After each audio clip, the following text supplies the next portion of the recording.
Y aquí estamos, porque hoy vamos a conversar con el periodista Casto Ocando, bueno, que está muy en boga últimamente. Y la razón por la que lo invité a este contenido, básicamente tiene que ver, y ustedes ven que no hay presentación ni hay absolutamente nada, porque estamos trabajando en formato podcast, pero también estamos saliendo por las diferentes plataformas de BDM Radio. Y estas son unas conversaciones que nosotros vamos a tener ahora con personalidades y con temas específicos, con contenido de valor, con contenido que sume. Muchas veces nosotros vemos el resultado de investigaciones que inclusive llevan muchísimos años. O sea, no es una noticia que salió la semana pasada y ya hoy tengo todos los datos. Bueno, puede pasar, pero aquí está Castro para sacarnos de esa duda. Y el enfoque que queremos darle en esta conversación tiene que ver con el periodismo de investigación, que ha estado muy en boca últimamente, no solamente por lo que sucede en Venezuela, sino por lo que sucede en muchos lugares. Ahorita le acaban de dar el premio Gabo a un director de un medio en Guatemala que le dieron, no sé, 14 años de prisión. Claro, ahorita acaban de sacarlo a partir del premio a casa por cárcel, pero era por la administración pasada y esta nueva administración no lo ha sacado, o sea, no lo ha liberado de esa condena. ¿Y por qué? Porque era un medio que se dedicaba al periodismo de investigación, a buscar, a indagar, a mostrar la corrupción, los hechos que pudieran ser punibles, que pudieran dejar al desnudo a una determinada administración, a una determinada empresa, porque no solamente aplica para los gobiernos, también para las empresas y los negocios, ¿no? Y las personas. Castro, bienvenido. Es muy complicado hacer periodismo de investigación. Bueno, primero que todo, Fran, gracias por la invitación. Saludos a tu audiencia. Mira, el periodismo de investigación, una de las cosas principales que enfrenta el periodismo de investigación es dificultades, ¿no? Primero, y no es, digamos, o sea, por muchas razones, hoy las dificultades son de un modo distinto que lo eran hace 20 años, por ejemplo, pero porque tú estás enfrentando, tú quieres, o sea, el objetivo principal del periodismo de investigación es desentrañar, ¿no?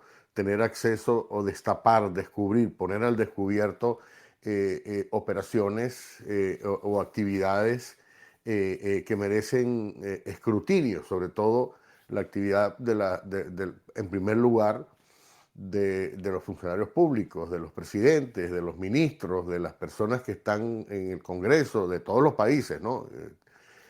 No solo o sea, en nuestros países. Y obviamente muchas de estas actividades que se conciben, de estas actividades que no quieren que se exponga y que uno trata como periodista de investigación exponer, en esencia se hacen para mantenerse ocultas. Entonces ocurren siempre una serie de factores, pero el objetivo principal, ¿no? Como periodista de investigación es la tarea de ponerle la lupa a los principales actores, digamos, cuyas decisiones, por cierto, afectan a millones de personas, ciudadanos y personas en todo el mundo, y esto es lo que merece justamente la atención del periodismo de investigación. Ahora, cuando digo que hay dificultades, es porque a veces acceder a la información en regímenes como por ejemplo el de Venezuela, en Cuba, en Nicaragua, etcétera, se hace difícil porque no hay transparencia. La característica de estos regímenes es que son opacos. No, fíjate la diferencia, por ejemplo, de Estados Unidos. Estados Unidos tú puedes pedir, por ejemplo, información y el gobierno está obligado, digamos, a organismos. Hay un organismo, por ejemplo, en los diferentes agencias federales y departamentos que están obligados a destapar la información, aunque la información sea adversa a los intereses del gobierno de turno.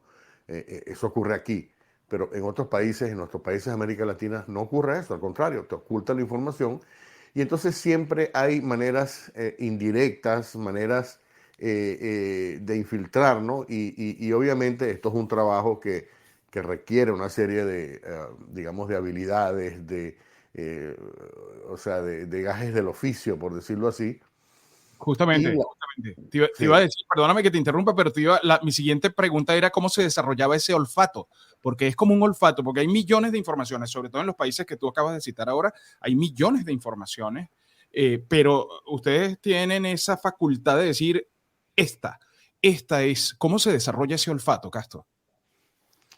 Bueno, siempre, como dije, ¿no? El objetivo principal es destapar lo que están haciendo ilegal, oculto, violando las leyes o promoviendo un acto de corrupción por estas autoridades y por estas personas. En el caso de Venezuela, por ejemplo, hay un enfoque concreto en todas las trampas y todas las cosas, los negocios ilícitos que se abundan, que hace la dictadura dentro y fuera de Venezuela. Entonces, la primera cosa es digo, y esto hasta cierto punto no hay que pensarlo mucho, ¿no? Cuando uno reporta sobre estos eventos. El tema es cómo consigues la información y luego aquí entra ya otros factores, por ejemplo, el hecho de que uno tiene fuentes de larga data, el tema de la credibilidad, por ejemplo, a veces la información llega de la manera más inesperada, ¿no? Mira, yo tengo, o sea, desde que yo comencé a trabajar en este negocio hace, yo diría, 40 años, 35 años, uno va desarrollando dos cosas muy importantes. Primero, cultivar fuentes. Todas las fuentes son importantes. No hay que menospreciar ni siquiera a la persona que desde, por decirte, San Fernando de Apure o cualquier pueblo remoto te manda un mensaje por las redes sociales y te dice, mira, aquí está pasando esto. Porque muchas veces toda esa información te va configurando como unos temas, ¿no? Uno dice, y aquí viene todo el tema de interrelacionar toda esta información, pero a veces un simple dato, es lo que quería decir, un simple dato que te da alguien y que tú comienzas a investigar, te abre todas unas compuertas a información mucho más importante, más grave, más complicada, que tiene por supuesto consecuencias. Entonces, no despreciar ninguna de las fuentes, por muy humilde o pequeña que sea, eso es una cosa que yo siempre he practicado. Cualquier fuente hay que escucharla, ¿no? Y por cierto, escucharla de las dos partes, ¿no? Por ejemplo, cuando yo hice la investigación sobre los lazos entre el régimen de Nicolás Maduro, de Hugo Chávez, con el narcotráfico, una de las fuentes fundamentales era un narcotraficante, que era Walid Makler, a quien por cierto me tocó entrevistar en una cárcel de Bogotá, ¿no? Si te cuento eso, Bran, toda una aventura, todo el tiempo que me tomó entrevistarlo, viajé varias veces a Bogotá, estuve esperando, después finalmente pude entrevistarlo una hora solamente, pero él tenía un punto de vista, ¿no? Y hubo cosas que me dijo por ejemplo, me dijo, mire, yo te lo voy a decir, pero no la puedes publicar, ¿no? Esa es otra de las cosas.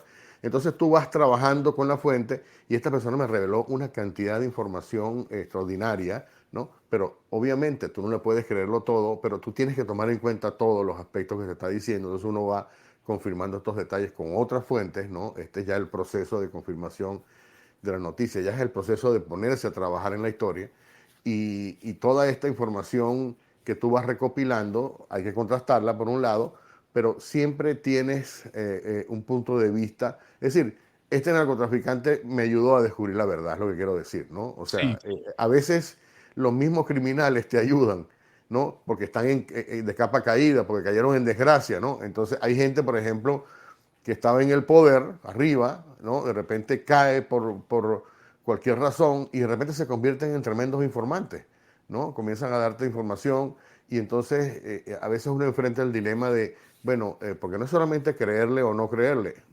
sino hasta qué punto uno tiene que cuidarse de no ser utilizado como un instrumento. Pero el punto fundamental, volviendo a la parte técnica, digamos, ¿no? Cultivar la fuente, respetarla, cualquier fuente es muy importante. Y yo personalmente he insistido mucho en el tema de los documentos, ¿no? O sea, a mí me encanta, porque cuando tú estás haciendo un trabajo de investigación basado en documentos, basado en cualquier tipo de prueba que sea visible, no solamente algo que tú dices, mira, me dijo una fuente esto, lo otro. Entonces el trabajo adquiere un peso tremendo, un peso que por cierto Frank, le queda grabado a la gente en la cabeza. Cuando la gente ve un documento y dice, wow. Por ejemplo, yo acabo de publicar el documento de manifiesto de vuelo que mostraba cómo Nicolásito Maduro viajaba a Turquía, ¿no? En estos aviones de esta aerolínea turca con su entourage, con su grupo de amigos, entre ellos, entre los cuales estaba este empresario, Santiago Morón, que por cierto cayó en desgracia, ¿no? Pero el Sí. documento aparece ahí los dos. Entonces, nadie puede negar ese dato, ¿no? Y la gente dice, wow, ¿qué hace Nicolásito viajando a Estambul en un avión que también hizo una parada en Moscú?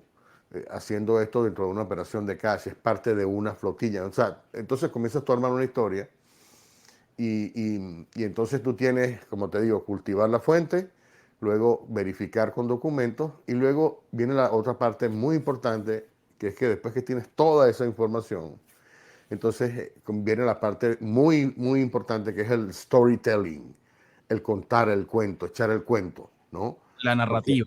la narrativa, entonces tú tienes que decir, bueno, el avión venía, tú tienes que ponerle un poco de ubicación.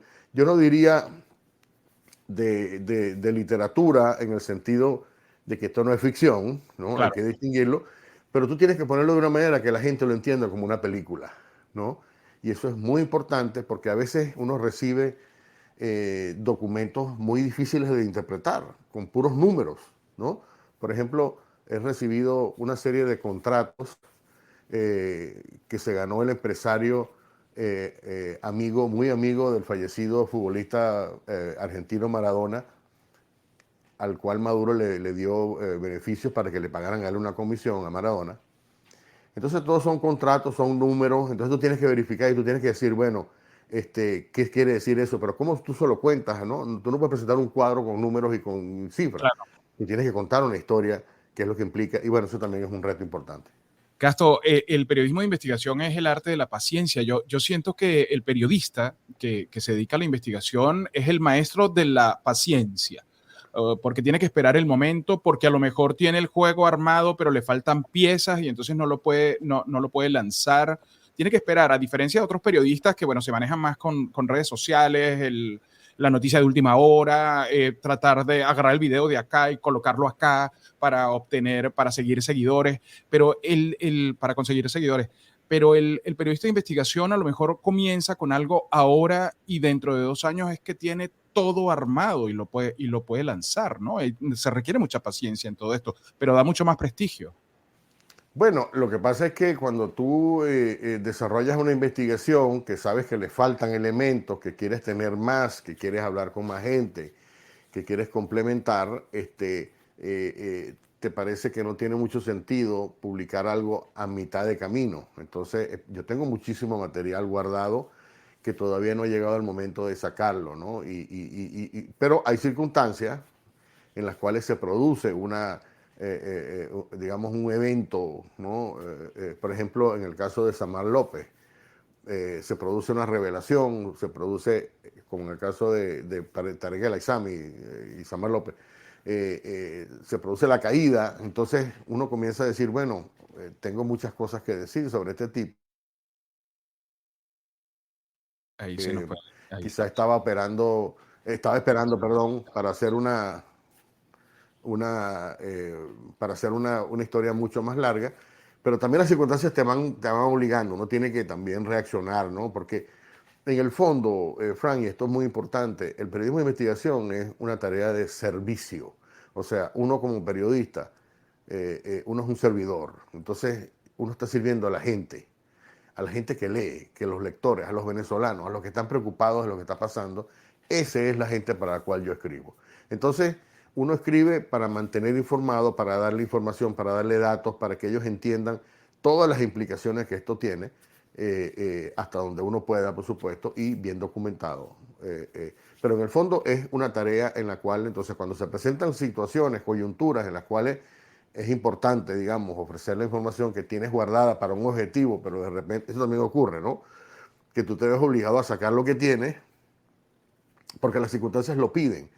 Tú no puedes guardar eternamente un material porque los materiales se ponen viejos. Entonces Claro. ya la historia siempre se va renovando, hay nuevos elementos. Entonces ese es otro factor, ¿no? Tú puedes esperar, pero no se puede esperar mucho tiempo porque la información se pone vieja, llega un momento en que ya no es relevante. Eso le pasa, por ejemplo, a muchos de estos personajes que terminan negociando con Estados Unidos, como Carvajal, por ejemplo. Carvajal tenía información extraordinaria hace unos años, pero ya la información ahorita está tan vieja, ¿no? Y han sucedido cosas peores o más importantes, que entonces ya pierde Vigencia. sustancia, vigencia. Entonces es un equilibrio, ¿no? Tú tienes que esperar al momento adecuado, ¿no? Pero también atender a las circunstancias, ¿no? Lo que tú estás viviendo, porque uno en el fondo, digamos, es un trabajador de la actualidad, ¿no? Tú tienes Claro. que montarte en las olas, eso es una cosa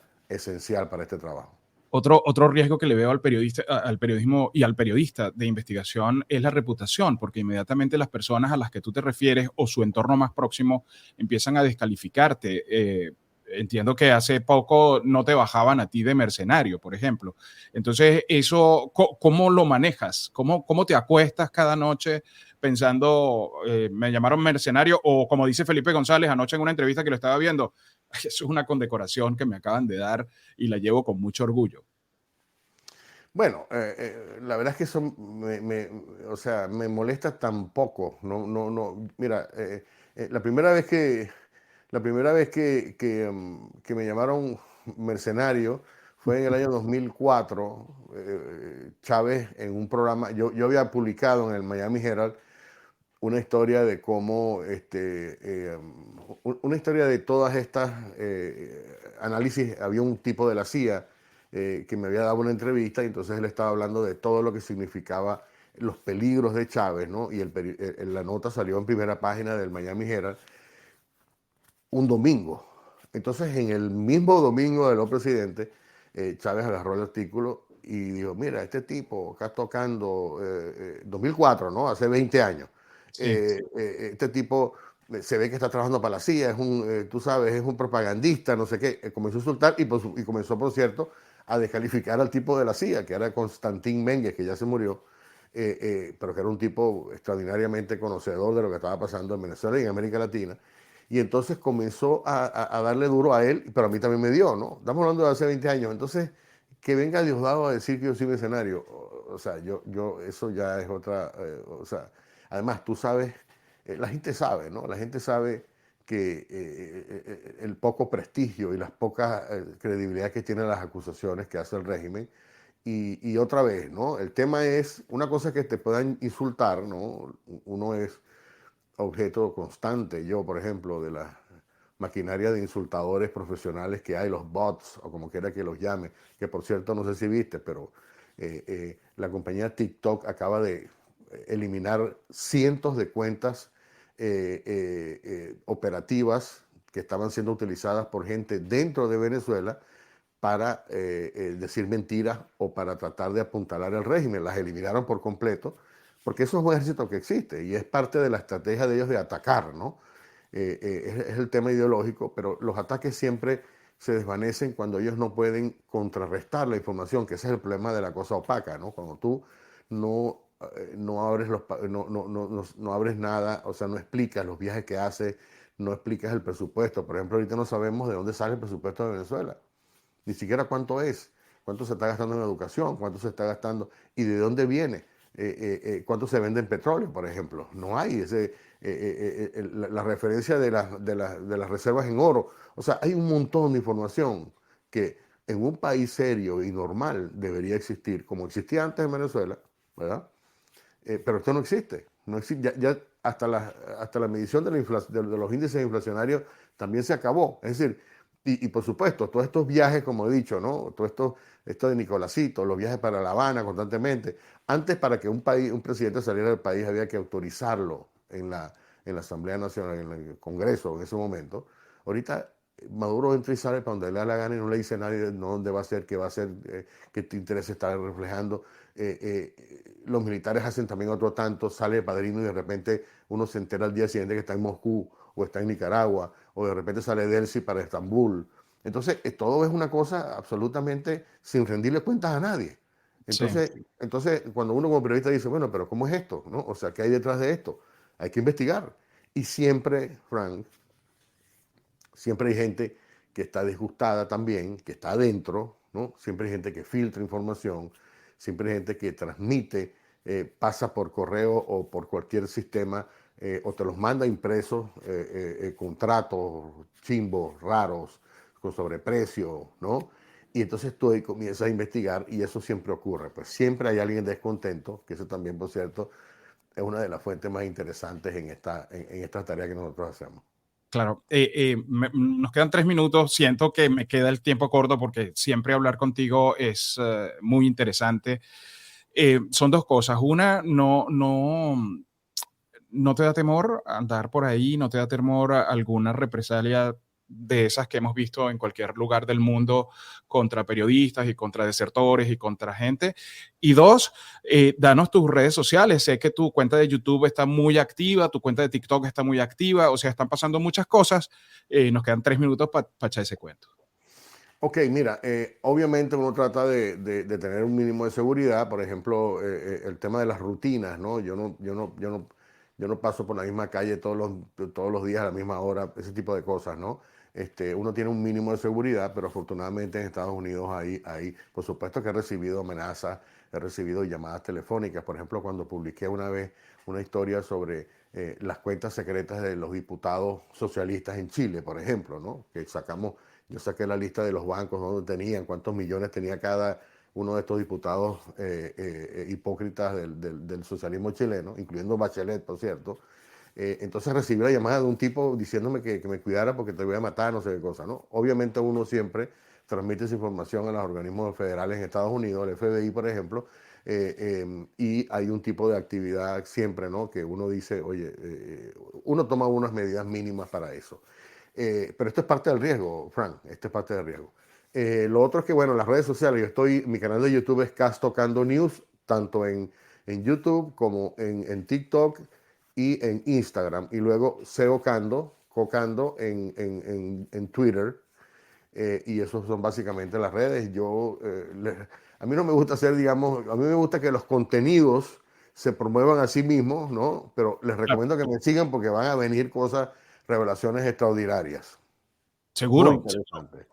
Estamos seguros. Como te digo, me quedo con ganas de seguir conversando contigo porque no solamente por la información que manejas, sino la experiencia que tienes en esta área y quería ponerla sobre el tapete porque este contenido lo pueden ver muchos periodistas, jóvenes periodistas, también lo pueden ver estudiantes de comunicación y público en general y saber, bueno, cuáles son los parámetros para el periodismo de investigación, porque el Instituto Reuters le dedica mucho espacio al periodismo de investigación y lo tienen a un nivel muy importante. Y quería rescatar, aprovechando una amistad que nos une desde hace muchos años, rescatar todo eso porque sé que la gente siempre está enterada a través de tus plataformas, entonces quería ahondar en otras áreas, ¿no?